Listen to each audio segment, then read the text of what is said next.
UGC के नए नियम पर भले ही देश की सर्वोच्च अदालत ने रोक लगा दी हो, लेकिन टकराव अभी टला नहीं है। उम्मीद थी सुप्रीम कोर्ट की रोक के बाद विवाद थम जाएगा, लेकिन अब पिछड़ा और दलित समाज ने मोर्चा खोल दिया है। पटना से लेकर देश के कई हिस्सों में प्रदर्शन हो रहे हैं। मांग की जा रही है यूजीसी का नया एक्ट फिर से लागू किया जाए। सवाल यही है, क्या हम फिर से मंडल के दौर में लौट रहे हैं?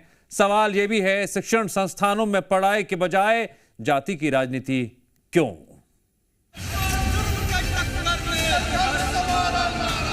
क्यों रोक लगेगी? आखिर क्या बात है, क्या इसमें गलती है? ये नए आंदोलन का यलगार यूजीसी नियम के समर्थन में छात्रों का उद्घोष है।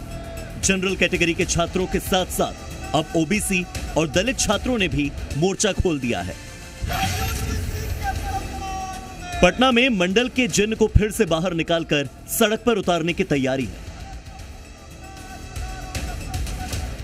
उस समय पिछड़ों को अधिकार से वंचित किया गया था और आज भी वंचित किया जा रहा है। इसीलिए मंडल 2 की लड़ाई होगी और पूरा देश देखेगा। दलित पिछड़ों बहुजनों के अधिकार के लिए आज से यह लड़ाई पटना विश्वविद्यालय की धरती से हम लोगों ने छेड़ दिया है। शब्द शब्द में चेतावनी है, इतिहास दोहराने की शपथ है।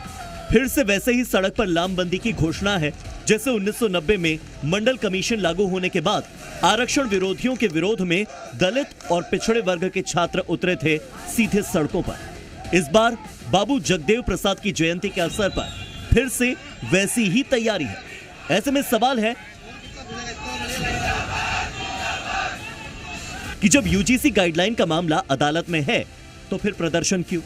क्या मंडल 2.0 का नाम देकर कोर्ट पर दबाव बनाने की कोशिश है? यह आंदोलन एनडीए सरकार के लिए कितनी बड़ी अग्नि परीक्षा होगी?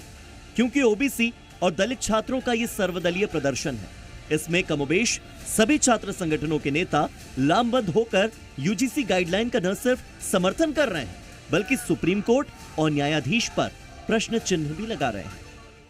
हम लोग का आंदोलन इतना कड़ा होगा, इतना देश तक मैसेज जाएगा पूरे देश विदेश में कि सरकार को झुकनी होगी। अगर नहीं झुकनी होगी तो वो आंदोलन होगा।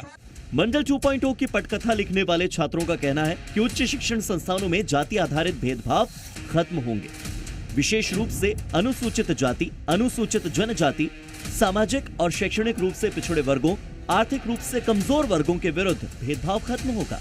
जबकि यूजीसी की नई गाइडलाइन के विरोधी छात्रों का अपना एक अलग तर्क है।